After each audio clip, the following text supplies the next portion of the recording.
She tossed a bikini into the bag like she was choosing which lie to wear, and I just stood there, arms crossed, watching her hum some pop song while folding her little sundress, the one she only wears when she wants attention without asking for it. You know the one, thin straps, peach-colored, clings in the breeze. I bought it for her 5 years ago in St. Augustine, back when she still touched my shoulder in the mornings, back when I still mattered. Janine, I said, voice level. I waited until she stopped halfway through zipping the bag. If you take him to the beach house, it's over. She didn't even look up, just gave that short exhale laugh combo she does when she's trying to act like something's beneath her. You're being dramatic, she said. It's just a house. No, it's never just a house. Not when you build it nail by nail beside someone. Not when you pour concrete at 6 a.m. because you can't afford to hire out. Not when you sketch window placement on diner napkins at 2 a.m. after losing another pregnancy. Not when you plant rosemary at the entrance because she said it keeps snakes away and reminds her of summers in Carolina. You don't cheat there. But she thought I wouldn't follow through, that I'd simmer like always, stew in it, maybe sulk, then let it go like a good man should, because that's the version of me she got used to. And maybe she's right.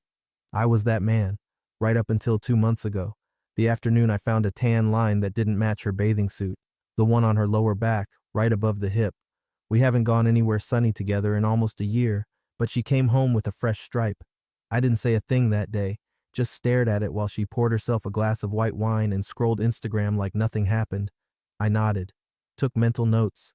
Over the next few weeks I stopped guessing, started tracking, not phones. That's amateur hour. Phones are for panicked teens and amateur husbands. I paid attention to habits, language, keys left in certain bowls, gas tank levels when she came home. I noticed she started taking the good wine to her book club, that she relearned how to put on eyeliner for work trips, that our dog stopped following her around. You want to know the worst part? It wasn't even the intimacy that broke me. It was how efficiently she began managing her betrayal, like she was streamlining it, as if our life together was just a badly run business and she was fixing the overhead. So when she unzipped that second duffel, yes, she brought two, I said it clearly, once. If you take him there, it's over. And she still didn't flinch, just walked past me, rolling her suitcase like she was heading to a spa weekend. She kissed the dog. Didn't kiss me, said, "Don't wait up," with a wink like I was in on some joke. I let her go, calmly, because I wasn't the punchline, not this time. Most men don't say anything until it's too late. They swallow it, bury it in golf rounds and cheap scotch and advice from friends who never met their wives. But here's the truth. Silence isn't always weakness. Sometimes it's the sound of ground hardening beneath your feet before the earthquake. And if you're one of the 97% of folks listening without subscribing, do us a favor. Hit that subscribe button. It keeps this going and tells my team people still care about stories that hit a little too close to home. Anyway, back to her. The beach house is 3 hours down the coast. We built it during our 7th year of marriage. It was supposed to be our healing space after she lost her father, her place to write, my place to breathe. No kids ever came, but we made space for them anyway, just in case. A bunk room that stayed empty for 12 years, and she took him there. But what she didn't know is that I'd been there first, that I'd unlocked the front door 3 days ago, that I'd stocked the fridge, that I'd rearranged the porch chairs. She didn't know who else I invited, because this wasn't going to be a fight. This wasn't going to be a scream fest or some dramatic door-slamming mess. No, this was going to be civil, quiet, surgical, and she'd never forget it. The first thing she did after they pulled off Highway 1 was kick off her sandals and stretch like she was some free-spirited college kid, not a woman who just detonated a 20-year marriage with a bottle of body lotion and a fake conference badge. "Smell that?" she said, grinning as she stepped onto the gravel driveway of our beach house. "Salt and liberation, baby." Darren chuckled from the driver's seat, but it sounded tight. He was still new to this role, the other man. The novelty of sneaking around had started to curdle, but he didn't know it yet. He was a few beats behind the rhythm of this particular dance. "I still can't believe your husband bought that women's leadership retreat line," he said, slamming the door shut a little harder than necessary. Janine gave a dismissive shrug as she adjusted her sunglasses. "He won't do anything," she said, voice light. "He never does. He's the silent type, broods, sulks, then makes me dinner like nothing happened." Darren looked at her for a second like he wanted to believe that, needed to. "And the beach house? You're sure this won't, I don't know." Escalate things? She laughed. It's a house, Darren, not sacred ground. And yet, her hand hesitated for a second before she turned the key. Not long, just a flicker. But it was there. The inside of the house smelled untouched. Clean, yes, but not in the usual post-maid service kind of way. It was the smell of stillness, like no one had moved the air in weeks, like someone had wiped the counters and then ghosted out the back door. She dropped her bag just inside the entryway and walked through the hallway slowly. The sun was starting to dip, casting warm bars of amber across the wooden floors. Everything looked exactly as it should, and that's what unsettled her. Nothing was out of place.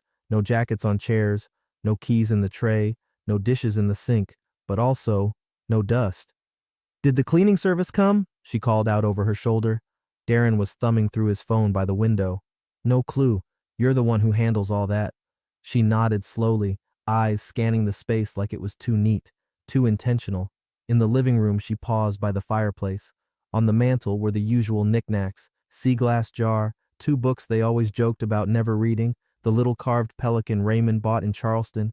But something was missing. The photo, the one of them, Raymond and Janine, taken 5 years ago on that very beach, laughing over a bad haircut and too much wind. Gone. She opened the hall closet, coats hanging, umbrella, beach towels, the smell of cedar, and 1 pair of boots, his. She blinked, closed the door quickly. "Wine?" she asked, turning toward the kitchen like her spine wasn't buzzing. "Should be a bottle of Sauvignon Blanc in the fridge." But the fridge hummed empty. Not just the wine, everything. No groceries, no water bottles, no leftover mustard, completely cleared, as if someone had scrubbed the entire thing down with bleach and finality. Darren leaned against the doorway, watching her. "Hey," he said, softening. "You okay?" She smiled too fast. "Of course, just tired. Long week." They made a fire that night because that's what you do when you're pretending everything is warm. She curled up beside him under a throw blanket she didn't recognize. It wasn't theirs. Slightly scratchy. Wool. Probably left behind by one of the neighbors, she said to herself. It meant nothing. Still, she didn't sleep well. There were no sounds, which was wrong. No creaks, no ocean groan through the windows, no rustling palms, like the house was holding its breath. At one point around 3:17 a.m., she got up to check the front door. It was locked, of course, but something made her glance outside anyway. Just trees, just fog, and the driveway, empty. But in the reflection on the glass, she saw something behind her, a chair that had been angled slightly differently before. She turned around. It was back to its usual spot. She must have imagined it. She crawled back into bed, curled away from Darren. She told herself it was just the change of scenery, but in her bones, something was whispering, "You are not alone here." And she was right. The scent hit her before the sight did. Fresh brewed coffee, dark roast, the kind she always hated because it was too bitter. But Raymond loved it, always made it French press, insisted it had more character, which is why her stomach dropped half a second before her eyes caught up. Janine stepped onto the deck barefoot, still adjusting the strap of her robe. Sunlight washed the wood in gold. The ocean rolled in the background like a metronome keeping time on her pulse. And there he was, Raymond, sitting in his chair, the old Adirondack one they found at a salvage yard in Apalachicola, legs crossed, mug in hand, sunglasses on, not even looking at her. He was watching the water, like he'd been doing it for hours. Beside him, a woman, late 30s, dark auburn hair tied back neatly, calm, too calm, and next to her, 2 kids, maybe 8 and 10. The boy clutched a small toy car. The girl had bedhead and juice stains on her t-shirt. Janine's brain scrambled for logic, something plausible, something safe. Raymond didn't stand, didn't shout, just turned slightly and said, "Coffee's fresh." She couldn't speak. Behind her, Darren's voice cracked. "Christina?" The woman turned and smiled. "Morning, honey," she said. That's when Darren's knees went soft. You could actually see his weight shift forward like he was being yanked through time. The girl looked up. "Daddy?" Christina placed a gentle hand on her daughter's shoulder. "It's okay, sweetie. Why don't you and your brother go draw something inside?" Raymond finally stood, walked over to the railing. Not toward Janine, not toward Darren, just near, like proximity was enough. "Beautiful sunrise," he said, stretching slightly. "Glad everyone could enjoy it." Janine opened her mouth to say something, anything, but nothing landed. It was like her throat forgot how air worked. Darren stammered. You brought them here? How did you?" Christina sipped her coffee. "Oh, sweetie, he didn't bring us. She gestured to Raymond with her cup. He just let me know where you'd be. Said I might want the kids to see where their dad disappears to for client strategy weekends. Thought I should come meet your colleague and see her in her natural habitat. Janine felt heat crawl up her spine like something alive. Raymond stayed leaned against the rail, eyes still on the horizon. Told you, Janine, he said, not looking at her. You take him to our place, it's over. Darren, to his credit, tried to form a sentence. Ray, man, I didn't. This wasn't meant to. Raymond's gaze slid over to him. Not a glare, just a look. Quiet. Final. You're in my chair, Raymond said. Darren froze. Raymond walked past him casually like he was checking the weather. Should have come last night. Would have caught the moonlight off the dunes. Stunning this time of year. Christina rose from her seat, collected the kids' sketch pads, handed them over like it was just another family breakfast. She gave Janine a look that wasn't quite pity, closer to clinical. I brought cinnamon rolls, she said. Thought we could all have breakfast, unless, of course, that feels awkward. Janine's mouth finally caught up to her brain. You can't be serious. But Christina was already walking back toward the kitchen, the children in tow, like this was a playdate and not an emotional crucifixion. Raymond set his mug down and followed. Janine turned to Darren. What the hell is going on? He looked hollow, color drained. He muttered something she didn't catch. The door closed softly behind Raymond. The sound was louder than a scream. The plates were porcelain. That was the first insult. Not paper, not plastic, porcelain. From the good set Janine had insisted they keep at the beach house for nice mornings. The ones she told Raymond were for anniversaries and special guests. Apparently today qualified as both. The table was set for 6, a cruel kind of symmetry. The ocean murmured behind them, trying to pretend nothing was happening. The smell of cinnamon rolls mixed with salt air and emotional decay. Janine sat stiffly between Darren and a potted plant that blocked part of her view. She envied the plant. Christina poured orange juice into little glasses like a doting hostess. She even cut the crusts off the kids' toast. Darren's daughter thanked her, polite, practiced, oblivious. Raymond passed a bowl of fruit across the table. Pineapples fresh, farmer's market yesterday. Janine blinked. You were here yesterday? He smiled mildly, chewing a bite of eggs. Mm-hmm. She stared, wide-eyed. But how? I said I'd know if you took him here, Raymond said, wiping his mouth with a cloth napkin. You took him. I responded, that's all. The casualness cut deeper than any accusation. Christina added sugar to her coffee, stirred it slowly, spoon clicking the rim like a metronome. She turned to Darren. So, she said, tone bright, this is where you take her? Darren's jaw worked like he was trying to grind teeth into answers. His lips parted. No words came. Janine reached for her coffee, but her hand trembled and she sloshed a bit onto the saucer. Christina turned to her now, eyes sharp. You picked the kids' weekend, Janine blinked. I didn't know. You never do, Christina said flatly. But here we are. Olivia asked if this was her future beach house. Thought you were the new au pair. Janine opened her mouth, closed it. Raymond took another bite of toast, then asked the boy about his toy car. The kid beamed and began explaining its features. Something about working doors and real suspension. Wow, Raymond said, eyes kind. Wish I had something like that when I was your age. Janine wanted to scream, or vanish, or throw the table off the deck. But all she could do was sit and sip burnt coffee while her throat tightened around every swallowed protest. Darren finally spoke. This is cruel, man. Raymond didn't even look at him. It's breakfast. Christina took a bite of eggs.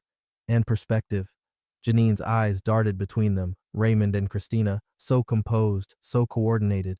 This wasn't rage. This wasn't some impulsive ambush. This was choreographed. Every movement, every word, measured, sharpened. Janine tried to stand. Her chair scraped against the wooden deck with a shriek. Raymond looked at her once, then turned back to the boy's toy car. Janine sat again. The children giggled about something inside.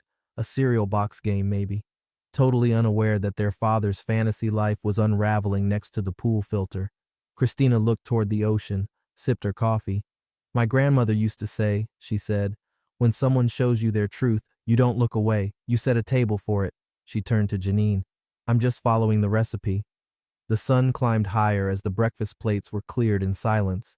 Christina, ever the tactician, smiled at her children and announced a little excursion to town. Let's go pick out something for the drive home, she said sweetly, brushing a crumb from her daughter's chin. Maybe that honey shop still has those clover jars you liked. Darren barely nodded. He looked like someone who just realized he wandered into a minefield in flip-flops. Christina didn't say goodbye to him, didn't touch his shoulder, didn't look back, just gathered her kids, slipped on her sandals, and left. The screen door creaked, then clicked shut. Raymond stood from his chair slowly, letting the moment breathe. "Walk with me," he said, without command or question. Darren hesitated, then followed. They took the path that curved around the side of the house, past the rosemary bushes Janine had planted to ward off snakes and guilt, down through the thin grove of palms that led to the dunes. The sand was hot, but the wind was cool, and the path was too familiar. Raymond didn't speak at first, let the silence stretch, let Darren fidget in it. They passed the old kayak rack, the cedar bench they never finished staining, the mosaic stepping stone they made together during their healing year. Janine had inscribed a date in it with a stick. Darren glanced at it. 2009, the year after her first miscarriage. Finally, Raymond spoke. "You're not the first guy who thought her ring meant nothing." Darren stopped walking, turned halfway. I didn't mean for this to happen.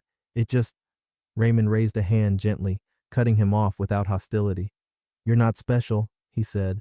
Darren flinched. Raymond kept walking. Darren, after a beat, followed. They approached the bluff, where the house came into full view from behind. Its clean lines, sun-bleached siding, the deck where the morning massacre took place. From this angle, it looked serene, like a place of peace. But that was the thing about facades. "You think because someone's quiet they don't see," Raymond said, eyes on the horizon. "But silence doesn't mean blindness. It means calculation." Darren cleared his throat. Are you going to ruin me?" Raymond gave a dry laugh. "You think this is about ruining you? Darren, you've already done that part yourself." Darren looked down. Sand clung to his shoes, the kind that weren't built for beaches. Janine had told him it was a private, safe place. She didn't mention the ghosts. "I'm sorry," Darren said. It hung there, thin, weak, an apology without a backbone. Raymond nodded once. "I'm sure you are, but you should know. This isn't the end of anything. It's the beginning." Darren swallowed. "You're not going to hit me?" Raymond turned to him fully for the first time. His expression was neutral, almost detached. "No." Darren looked confused. Raymond pointed back toward the house. "You see that?" "Yeah. That house is in my name. Has been since year 8. We did the paperwork quietly. She never cared about the details." Darren looked at him, eyes widening slightly. Raymond continued. "I've already filed. The paperwork's clean. There won't be a messy court battle. No headlines, just clean exits." And silence. Darren nodded slowly, as if trying to process a punch that hadn't landed yet. "But you?" Raymond said, stepping closer. "You've got a storm coming." Darren's breath caught. "What does that mean?" Raymond smiled faintly. "It means you might want to check the photos on your phone, and the metadata on your calendar, and whether your firm's ethics committee has a hotline." Darren's eyes widened. "You wouldn't—" "I didn't. She did. You just happened to use company time, company funds, and a company credit card. But don't worry, I didn't make the call. I just scheduled the meeting." Darren stood there, motionless. Raymond turned back toward the path. "One more thing," he said over his shoulder. "The chair you sat in this morning?" "Yeah." "That was her father's, the last thing he ever built." And then Raymond walked back toward the house, whistling softly. Darren stood alone. The breeze picked up. Somewhere far off, a child laughed. And just like that, the guilt stopped being abstract. Janine stepped back into the kitchen expecting silence, maybe some residual tension clinging to the walls. But not this, not the envelope, not the heavy ivory-colored paper resting neatly on the granite island, centered like a placard at a conference table. She froze. The AC hummed softly. A clock ticked louder than usual. Somewhere outside, a bird let out a single shriek, then nothing. The envelope had her name on it. Just her first name in Raymond's careful handwriting. Not Janine and Raymond, not to my wife. Just Janine. That alone made her heart pick up speed. She opened it with fingers that didn't feel connected to her body, slid the documents out. At first, it didn't register. There were too many pages, legal formatting, bolded headers, signature lines. And then she saw the title, Petition for Dissolution of Marriage, Divorce. Not a threat, not a draft. Filed 3 days ago. She flipped through in panic. Asset listings, itemized property disclosures, retirement accounts, vehicles, joint holdings. Most of it was split 50/50ths, except one page, slightly thicker paper, with a highlighted clause, Section 14C, Retention of Sole Property Rights, Coastal Residence. The property located at Beach House address shall remain the exclusive sole property of Raymond Edward Sloan, not subject to equitable division or spousal claim. Her eyes scanned faster, desperate, but it was airtight, ironclad, witnessed, notarized, filed with the county, dated, before she even packed her duffel bag. She didn't notice Raymond leaning against the doorway until she heard his voice. "You left your sunglasses in the guest bath." Janine spun. "What is this?" He stepped inside, holding the glasses, set them gently on the counter like a waiter setting down a dessert tray. "What does it look like?" he said calmly. "You're divorcing me?" Her voice cracked. "I'm finalizing us." Her hand clenched the stack of papers. "We said we'd talk. We said—" "No," he interrupted. "You said we'd talk. I stopped talking when you stopped being honest." She slammed the papers down. "You said we'd settle this like adults, together." He gave a tired smile. "We did. You made your move. I just finished it." Janine felt a chill crawl up her neck. "You were supposed to be the one who worked through things, who forgave. That's who you are." "That's who I was," he said, "before I started waking up to empty excuses and unfamiliar perfume." She wanted to scream, wanted to reach back in time and undo it all, erase the hotel bookings, the fake conferences, the text messages sent at red lights. But there was nothing to claw at, no scene to argue her way out of, just a man who'd already let go. Her voice dropped to a whisper. "You went behind my back." He blinked. "That's rich." She looked down again at the claws, the beach house, the only place she thought she could escape to, now legally barred. "How did you even file this without me knowing?" "I spoke to a lawyer," he said. "Months ago, quietly. We drafted everything. We agreed on all the terms." "We?" Her voice snapped. "You and your lawyer decided my future?" He tilted his head. "Well, you and Darren started drafting your future together, didn't you? I figured I'd just meet the deadline." He pushed off the counter, walked toward the back door. "You don't have to stay here tonight," he said. "But if you do, please leave the sheets clean. I've scheduled a realtor to come by Monday." She stared at him, stunned. "You're selling it?" "Not immediately," he said, pausing at the doorway. "I just want her to take some photos, see what the place looks like now, before I repaint it." Janine's lips trembled. "Why?" He opened the door. The afternoon light sliced across the kitchen floor. "Because right now," he said without turning, "everything in this house smells like you, and I'd like to forget what that feels like." Then the door shut behind him. She stood there, barefoot, clutching divorce papers in the same hands that once built a home. And for the first time, she understood. Raymond hadn't been stalling. He had been preparing the exit she didn't believe he'd ever take. The screen door creaked again, its final farewell. Christina stepped onto the porch, sunglasses already in place, a light breeze catching her scarf just enough to make it look cinematic. Her kids filed out behind her, cheerful despite the ice-thin tension still clinging to the deck. The boy clutched his toy car, the girl now holding a paper bag labeled saltwater taffy. She'd insisted on stopping by the boardwalk shop before they left. Janine watched them from the couch, sunk into the cushions like a corpse being claimed by the earth. Her feet were tucked under her posture defensive, arms crossed over yesterday's regret. "Car's ready," Christina called inside, voice chipper but with an edge sharp enough to cut granite. Raymond appeared by the doorframe. "Thanks for coming," he said with quiet sincerity. Christina gave a tight smile. It was illuminating. Darren stepped out hesitantly, still unsure whether he was part of the family caravan or the condemned. His shirt was wrinkled from stress, sweat, and shame. He moved like a man who'd gone 10 rounds with his own reflection and lost every one. "I can stay behind," Darren mumbled, shooting a glance inside toward Janine. "Help her, pack, talk things through." Raymond didn't hesitate. He raised a hand, palm out. "No need," he said, his tone firm but not cruel. "This isn't your place." Darren blinked. Raymond didn't repeat himself, and that was it. Christina turned, walking toward the car with the kids in tow. Darren hesitated one more beat, then followed, each step sounding like regret on gravel. He looked back once, just once. His eyes met Janine's through the window. She didn't move. He got in the car. The engine started. The tires crunched, reversed, then rolled forward down the long, curved drive. The sound faded. The car disappeared behind the trees. Then came the silence. It wasn't peace. It was vacuum. Janine sat there, alone in the living room, still in the robe she'd worn at breakfast. Her coffee sat cold on the side table. a cinnamon roll untouched, dried slightly at the edges. The laughter of the children still echoed faintly in the walls, like heat trapped in bricks. She tried to stand. Her knees ached, or maybe it was her pride. The house, her house, felt off now, as if the furniture had conspired against her. The armchairs leaned away, the curtains moved on their own, the air carried a memory she could no longer claim. The photos on the bookshelf mocked her, smiling beach days, anniversary wine tastings, Raymond's goofy mustache phase. She reached for one, the one from their 10-year vow renewal, and stopped. Her reflection hovered over their faces in the glass. She looked haunted. He looked content. She set it back without touching it. The beach house no longer belonged to her, not legally, not emotionally. It had rejected her, like a body purging something foreign. She had been its queen, its curator, its sanctuary seeker, and now she was a squatter with a fading key and no alibi. She wandered to the guest room where she dropped her bags 2 nights ago, opened the closet.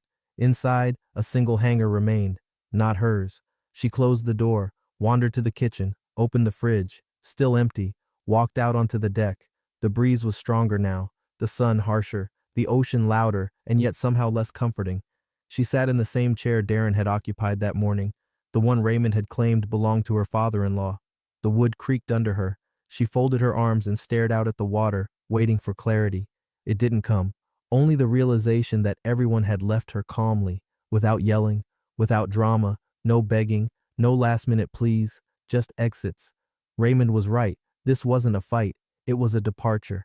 And she was the last passenger standing at an abandoned gate, still clutching a canceled ticket. The knock was soft, almost apologetic, the kind of knock someone gives when they're not sure if they're interrupting grief or a hangover. Janine startled. She hadn't heard the gravel footsteps. She'd been sitting on the living room rug, back against the couch, knees pulled to her chest like a child in timeout.